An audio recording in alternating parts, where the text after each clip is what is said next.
자, 우리는 이제 지난주에 성도와 국가와의 관계를 살폈습니다. 사실은 좀 제가 어물쩍 넘어간 경향이 없지 않아 있어요. 조금 더 구체적으로 들어가면은 사실은 적용적으로 할 얘기가 굉장히 많은 거지만, 국가 제도를 주를 위하여 순복하라. 근데 거기에는 조건이 걸려 있었어요. 주를 위하여. 그 주를 위하여라고 하는 말 속에서는 선을 증진시키고 악을 제어한다는 조건이 붙어 있습니다. 그것이 되지 않을 때는 우리는 주를 위하여 소위 시민불복종을 할 수 있더라. 시민불복종을 할 때에도 우리는 적법한 하나님의 법도 지키고 국가의 법도 지키는 우리 이기선 목사님이 보이셨던 그런 좀 모범을 따라가자. 이제 이런 이야기를 제가 들었습니다. 자, 이제는 베드로가 점점 더 우리의 일상생활과 조금 더 밀접한 주제로 지금 이제 접근하고 있습니다. 자, 오늘은 이제 그 중에서 사환들이라고, 이제 여기 종이죠, 종이라고. 그리고 이제 다음 주에는 구체적으로 가정에 대하여 아내들, 남편들아, 들으라, 이렇게 살아라. 하나님의 백성이라면 적어도 이 정도는 해야 되겠다. 라는 이야기로 점점 더 주제를 좁혀오고 구체화해 오는 것을 우리가 볼 수 있습니다. 자, 오늘은 사환들에 관한 이야기예요. 자, 일단 오늘 우리가 잘 익숙치 않은 표현인 사환들, 사환이 누구인지를 먼저 이해할 필요가 있습니다. 자, 여기서의 사환은 바울이 주로 종이나 노예를 가리킬 때 썼던 헬라 말인 둘로스, 유명한 말이에요. 둘로스 배도 있습니다, 여러분. 그 예전에 그 최종상 선교사님께서 둘로스라고 하는 배를 해서 전국이 아니죠. 전 세계의 젊은이들을 그 배에 태워서 전 세계 선교지를 이렇게 돌아다니면서 그 아이들을 훈련시키는 선교단체가 있었습니다. 그 배 이름이 둘로스였었어요. 둘로스를 타고 그 최종상 선교사가 젊은이들 전 세계의 여러 인종의 젊은이들을 그 배에 넣고 한 몇 달을 선교지를 배를 타고 옮겨 다니면서 그 선교지에 내려서 3, 4일을 섬기고 다시 배 타고 또 다른 나라로 가고 했던 그 배가 바로 둘로스라고 하는 배인데, 둘로스 정도는 이제 기억하시면 좋을 것 같아요. 바울이 종이라고 썼을 때의 바로 그 종이 둘로스다라고 하는데, 자, 오늘 베드로는 그것과 다른 단어를 여기 쓰고 있습니다. 오이케타이라고 하는 건데, 둘로스와 지위가 낮다는 면과 그리고 주인에게 예속되어져 있다는 것은 같은데, 그런데 다른 단어를 썼을 때는 그 의도가 좀 있겠죠. 그래서 사환들은 주로 그래서 어떤 활동을 했냐면 주인의 가정 내에서 활동했던 가정 가사 도우미, 지금의 말로 굳이 활용을 하자면 가정 가사 도우미 정도로 볼 수 있습니다. 이 오이코스가 이제 집이라고 하는 뜻이거든요. 가정이라고 하는 뜻이거든요. 그래서 오늘 이 사환들을 향한 권면은 두 가지가 다 중첩되어져 있다고 볼 수 있습니다. 한 부분은 직장 생활이고 또 한 부분은 가정 생활이다라고 볼 수 있겠습니다만, 하지만 21세기 현대적인 관점으로 바로 이것을 적용하기 좀 어려워요. 자, 사환들이 누군지를 좀 구체적으로 알아야지만이 우리가 이해가 편할 것 같습니다. 자, 당시 사환들의 사정은 지금과는 꽤 달랐습니다.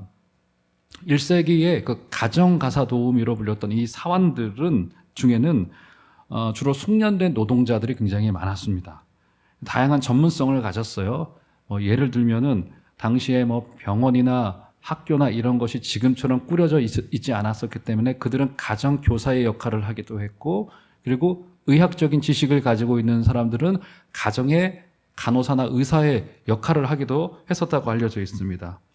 음악가도 있었고요. 목수 등 어떤 전문적인 기술을 가지고 있는, 당시 지금처럼 사회적인 인프라가 꾸려져 있지 않은 시대 속에서 이제 부자들이 이런 사환들을 많이 고용해 가지고 그들로 하여금 의사의 역할, 교사의 역할, 음악가의 역할, 가정 교사의 역할을 좀 맡겨줘서 자녀들의 교육을 맡기기도 했고 이랬다고 알려져 있습니다.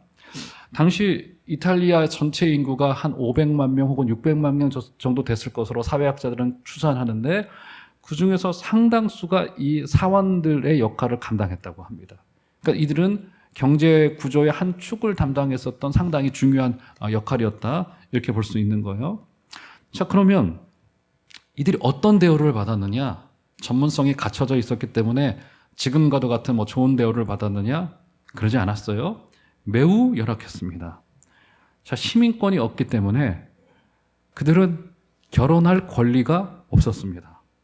주인에게 달려 있었어요. 주인이 결혼해라 하면 결혼을 할 수 있었습니다. 오로지 주인에게만. 그러니까 주인이 그들에게 벌을 내리면, 그죠? 부당하게 벌을 내린다 하더라도 그것을 제지할 수 있는 어떤 법적인 근거도 있지 않았습니다. 심지어 그 위대한 철인인 아리스토텔레스조차도 그 당시에 이 사환들, 종들, 노예들에 대하여서 이런 이야기를 합니다. 잘 들어보세요. 노예에게 불의가 가해질 수 있다는 것은 불가능한 말이다. 이 좋은 의도로 한 걸까요? 다시요. 노예에게 불의가 가해질 수 있다는 것은 불가능한 일이다. 왜냐하면 노예는 단지 재산일 뿐이기 때문이다. 그러니까 정의, 불의조차도 그들에게 적용되지 않았다는 거예요.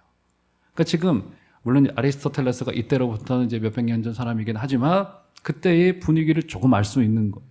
불의조차도 그들에게는 해당되지 않는 거예요.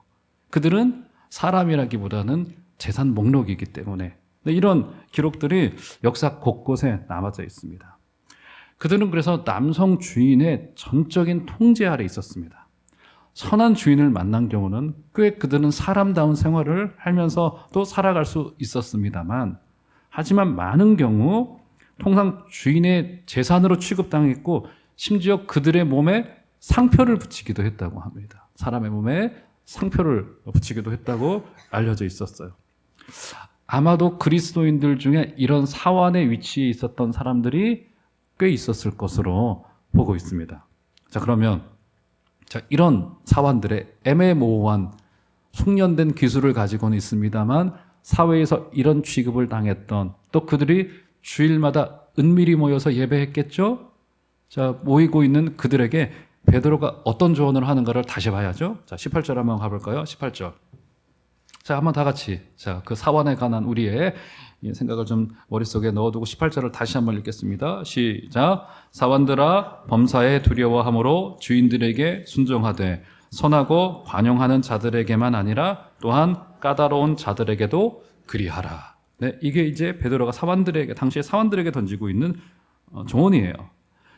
자, 순종하라는 이야기를 하는데 선하고 관용 있는 주인에게 뿐만이 아니라 까다로운 자들에게도 그렇게 순종하라고 이야기를 합니다.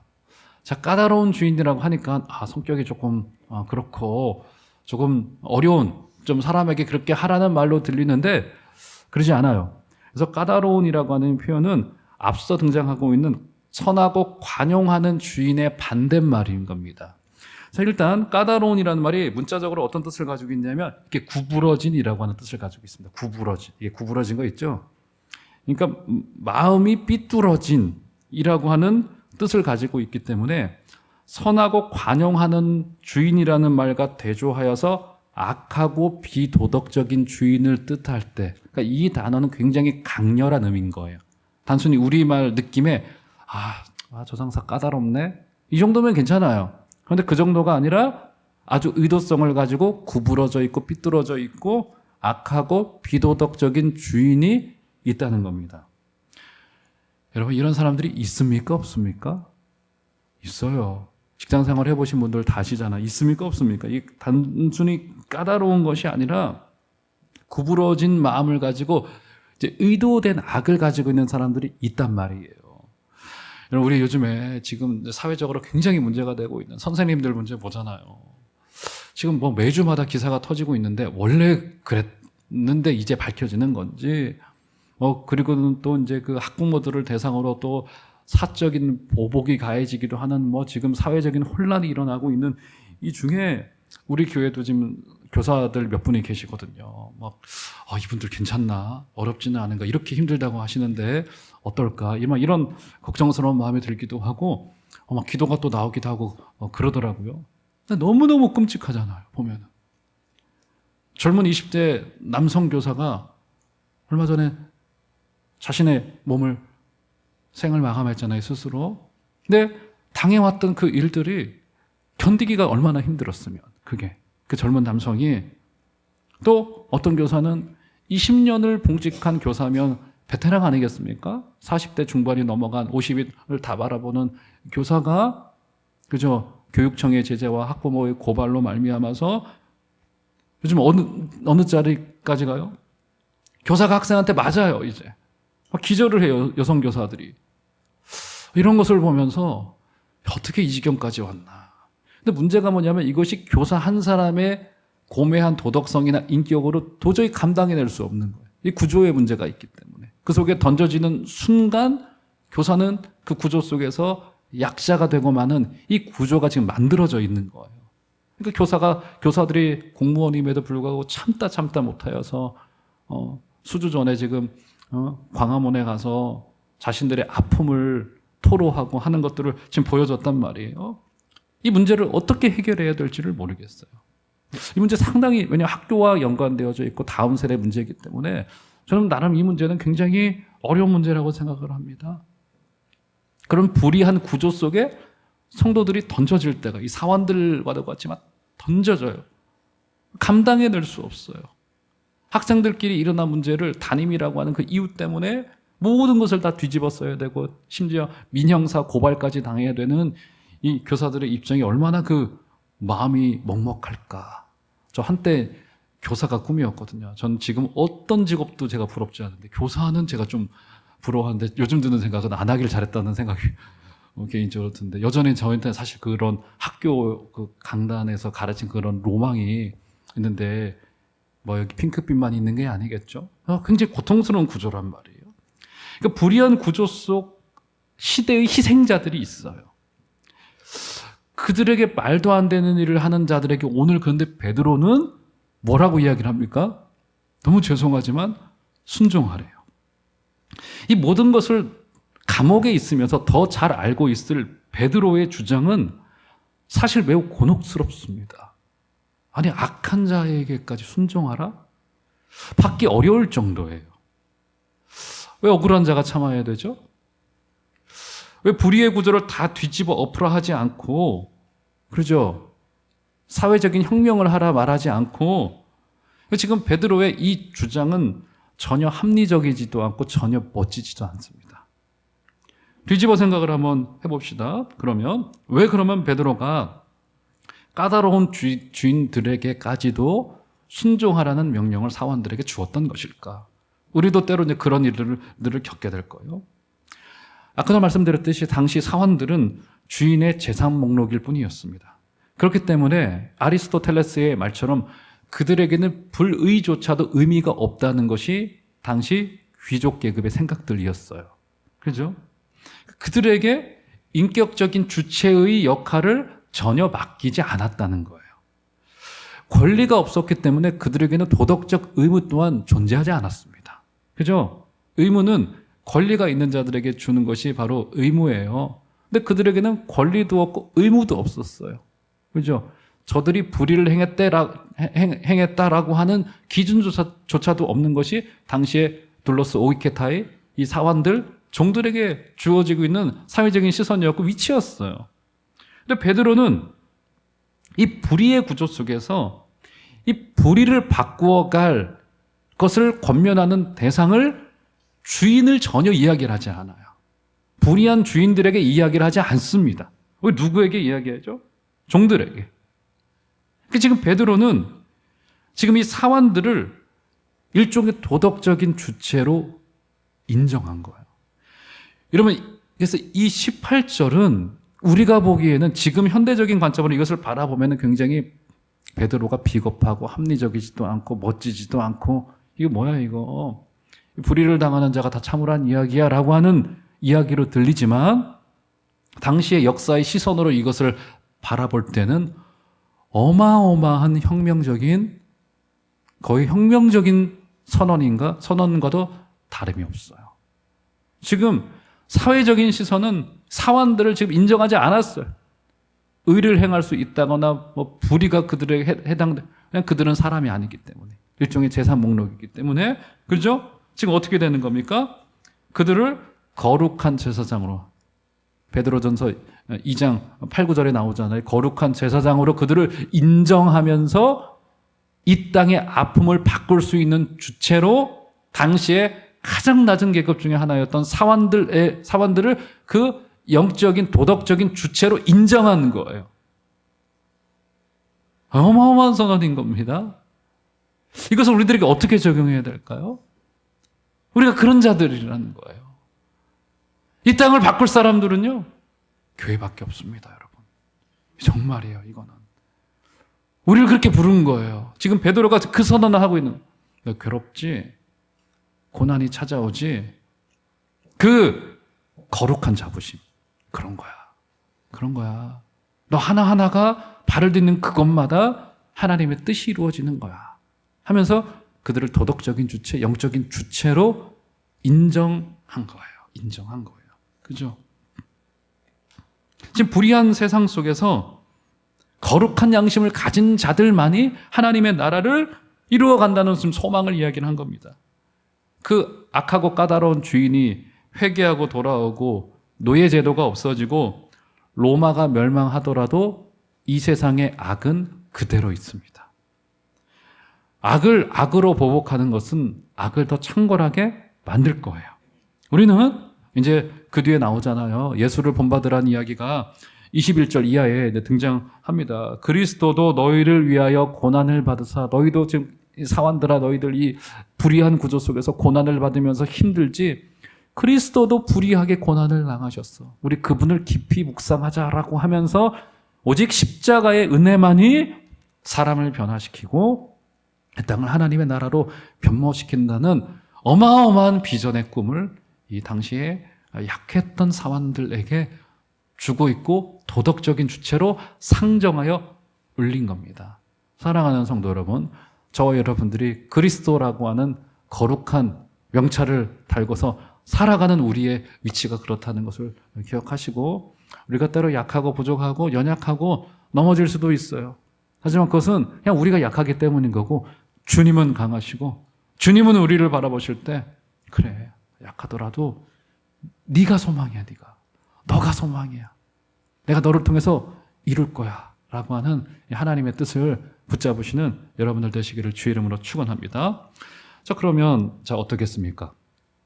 구부러지고 의롭지 않기로 의도된 주인에게 던져져 있는 사원들은 고난이 찾아오겠죠. 자, 그래서 그 고난에 대한 설명을 몇 가지로 하고 있는데, 자, 19절부터 보시면 제가 읽어드릴게요. 부당하게 고난을 받아도 하나님을 생각함으로 슬픔을 참으면 이는 아름다우나, 죄가 있어 매를 맞고 참으면 무슨 칭찬이 있으리요. 그러나 선을 행함으로 고난을 받고 참으면 이는 하나님 앞에 아름다우니라.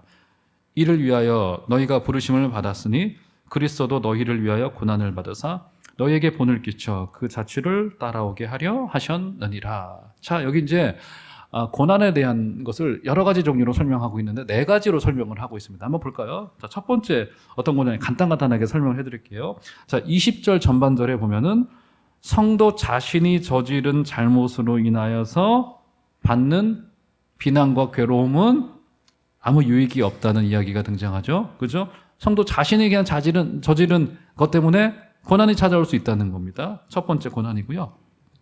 자, 두 번째 고난은요, 19절에 등장합니다. 성도가 어떤 특정한 잘못을 저지르지 않는다 하더라도 부당하게 고난이 찾아올 수 있습니다. 부당하게, 이거는 죄가 오염시켜 놓은 이 땅의 일종의 결과물이라고 할 수도 있어요. 그렇죠? 부당하게 고난이 찾아올 수 있습니다. 두 번째고요. 세 번째, 성도는 하나님의 뜻대로 일을 행한다 하더라도 고난을 경험할 수 있습니다. 20절의 후반절에 보면 나오죠. 선을 행함으로 고난을 받고 참으며. 그러니까 성도는 하나님의 뜻대로 선을 행한다 하더라도 고난을 경험할 수 있다. 세 번째 고난이고요.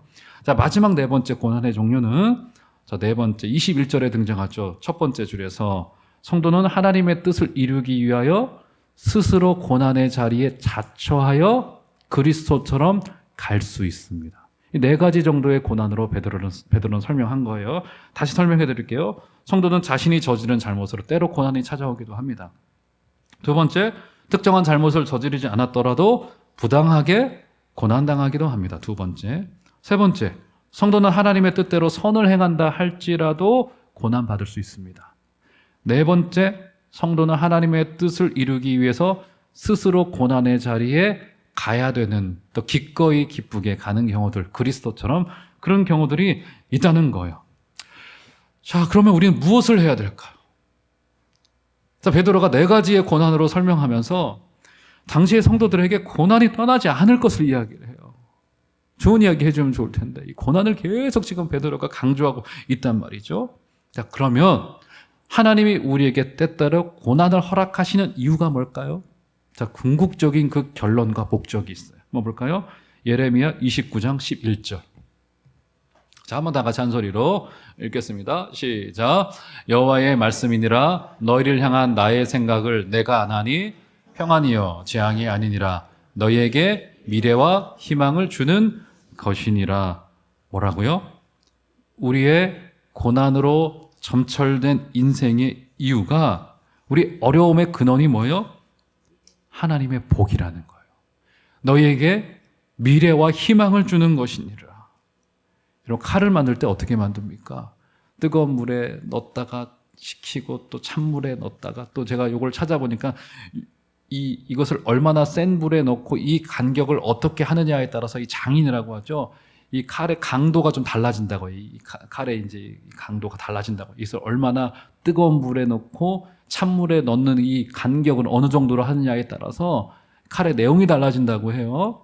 하나님이 우리를 때로 고난이라고 하는 풀무 가운데 넣으시면서 우리에게 목적한 것은 무엇이냐면 하나님의 뜻이고 하나님의 복이라는 거예요. 여러분, 진실로 믿으시기를 바랍니다. 이거 진짜 문자로만 믿지 않으시기를 바랍니다. 저와 여러분의 인생 속에 하나님께서 때로 우리가 이해되지 않는 불의한 구조라는 것 속에서 던져지고 있는 상황들도 마찬가지이고요. 우리도 마찬가지이고, 그때 하나님의 최종 목적은 희망과 소망과 미래라고 하는 사실을 지금 예레미야가 밝혀놓고 있잖아요. 그때 그러면 우리는 어떤 태도를 취해야 될 것인가? 한번 욥의 고백을 들어보시죠. 자, 욥기서 1장 21절 한번 볼까요? 자, 한번 다 같이 시작. 이르되 내가 모태에서 알몸으로 나왔사온즉 또한 알몸이 그리로 돌아가올지라. 주신 이도 여호와시요 거두신 이도 여호와시니 여호와의 이름이 찬송을 받으실지니이다 하고. 이게 무슨 고백인 겁니까? 주신 분도 주님이시고 때로 하나님이 가져가기도 하시죠. 하면서 욥이 고난 앞에 원망치 않겠습니다 라고 하는 고백을 하고 있는 거예요. 원망하지 않은 마음은 이렇게 하나님의 주권이 인정될 때 원망하지 않아요. 맞죠? 사랑하는 성도 여러분, 때로 4가지의 종류의 고난이 우리 가운데 찾아올 수도 있습니다. 첫 번째의 고난은 찾아오지 않았으면 좋겠습니다. 우리가 저지른 잘못 때문에 고난이 찾아오지 않았으면 좋겠고, 하지만 더 많은 경우 이 땅이 그냥 악하기 때문에, 불의한 구조이기 때문에 우리 가운데 때로는 주의 길을 가야 되기 때문에 기꺼이 자처하여서 그 길을 걸어가야 되는 분들도 계십니다. 그때 여러분, 우리 하나님께 원망하지 않고 하나님의 복을 기대하시고 하나님의 주권을 인정하시는 여러분들 되셔서 멋지게 여러분의 인생을 꾸리시는 여러분들 되시기를 주의 이름으로 축원합니다.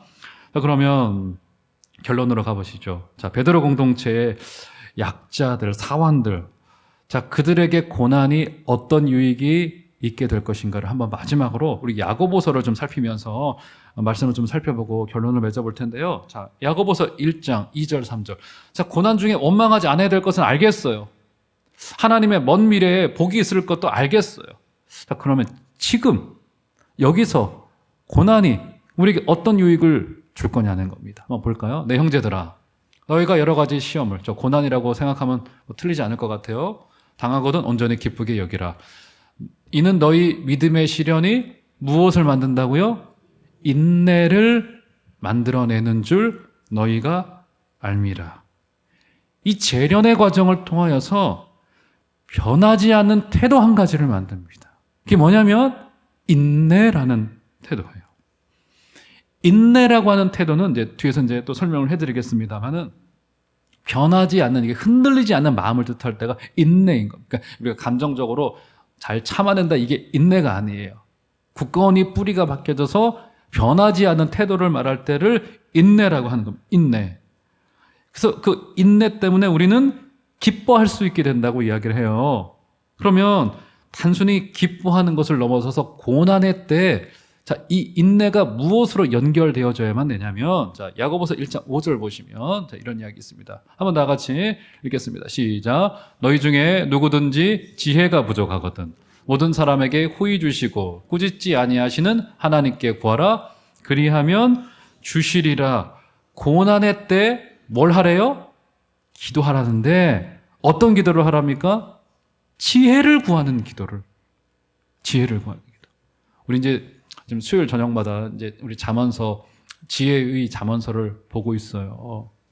왜 지혜가 중요하죠?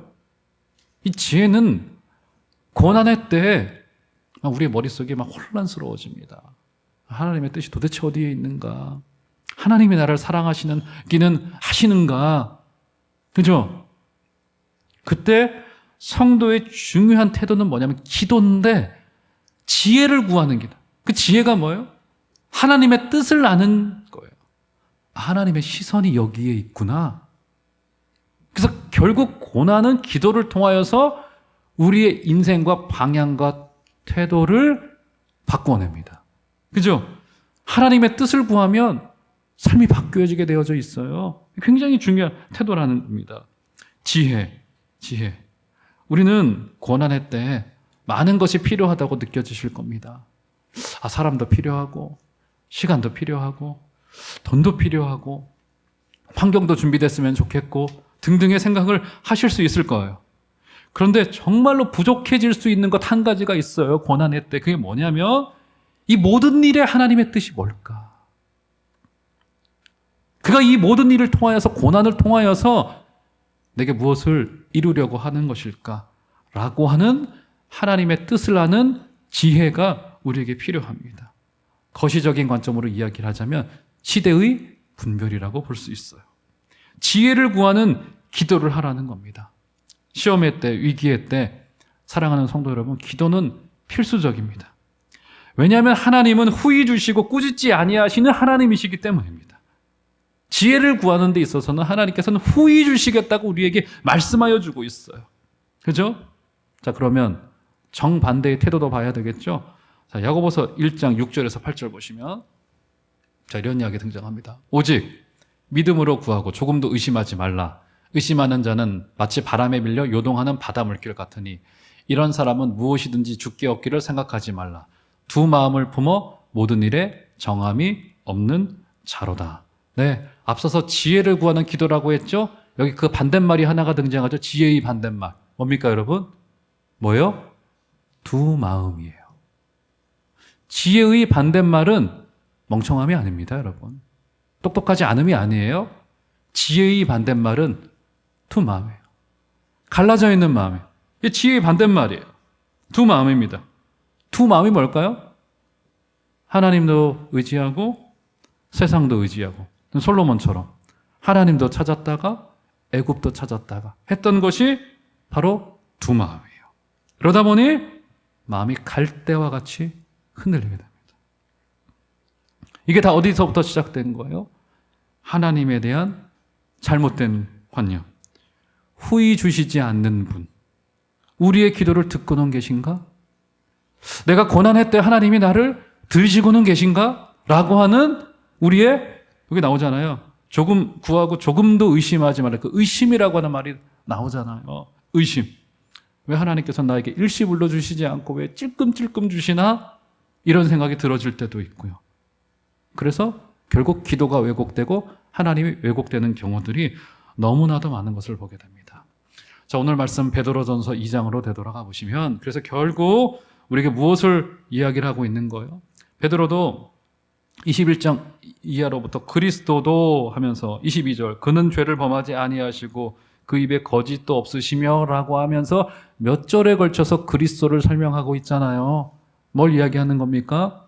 예수를 깊이 묵상하는 자리로 가자고 이야기하고 있는 거잖아요. 이게 우리가 가져가야 될 하나님 백성의 굉장히 중대한 삶이라는 사실을 이런 기대하시기를 주의 이름으로 축원합니다. 우리는 목자장이신 예수 앞으로 다시 가서 그분 앞에 다시 지혜를 구하는 기도, 우리의 삶을 드리는 기도를 해야 될 거예요. 그래서 기도를 배워야 됩니다. 지혜를 구하는 기도를 배워야 돼요. 나가실 때 기도학교 다 등록하고 가세요. 기도 배우셔야 됩니다. 누구나 다 등록하실 수 있어요. 바울의 기도 1, 2기 들으신 분들 여기 계신데 다른 내용으로 전개될 거예요. 등록하시기 바랍니다. 제 눈을 피하지 마시고 기도 배우셔야 됩니다. 배우는데 힘쓰셔야 돼요.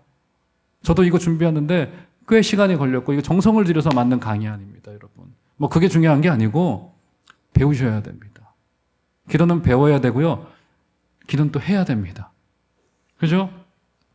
고난의 때 기도의 실천이 우리 가운데 있어야 된다는 거예요. 저는 때로 담임 목사로서 막 힘든 문제 가지고 찾아오신 분들이 가끔 계세요. 목양실에. 목양실 하기가 문 두드리면 대체로 안 좋은 일이에요. 좋은 일 가지고 찾아오신 분 많지 않습니다. 목사님 이런 어려운 일이 있습니다. 하면은 제 마음속에 어떤 생각이 드냐면 막 구체적인 조언을 해주고 싶어요. 이렇게 해답을 가지고 가시면 되지 않을까요? 이렇게 막 답을 주고 싶은 막 이야기가 요까지 차오르는데 거기까지는 제 역할이 아닌 것 같아요. 거기까지는. 제 눈에 보기에 왜 하나님이 이분의 인생에 세상 말로 태클을 거시나? 하나님 사인이에요. 일단 멈춰. 삶의 패턴 바꾸자. 좀 바꾸어 보자. 그분 앞에 마음을 낮추고 아브라함의 자식들이 소리를 지르지 않으니까 길거리의 돌들도 소리를 지르게 만들겠다고 하잖아요. 하나님께서 당신을 향하여서 소리를 지르는 백성으로, 막 간구하는 백성으로 우리를 만들고 싶어 하시는 거라고요. 너무 분명한 사인이 있는 경우가 솔직히 제 눈에는 보여요. 그때 우리 과감하게 우리의 삶에 익숙했던 패턴들을 내려놓고 나의 삶의 기호들도 다 내려놓고 아버지 앞으로 와야 되는 순종과 수고가 우리 가운데 있어야 될 것 같습니다. 사랑하는 성도 여러분, 우리 고난의 때 많이 기도하십시다. 불의의 구조 속에 던져질 때 우리가 도덕적인 주체예요. 우리가 영적인 주체예요. 변화시킬 주체예요. 그리고 지혜를 구하는 기도를 하라고 합니다.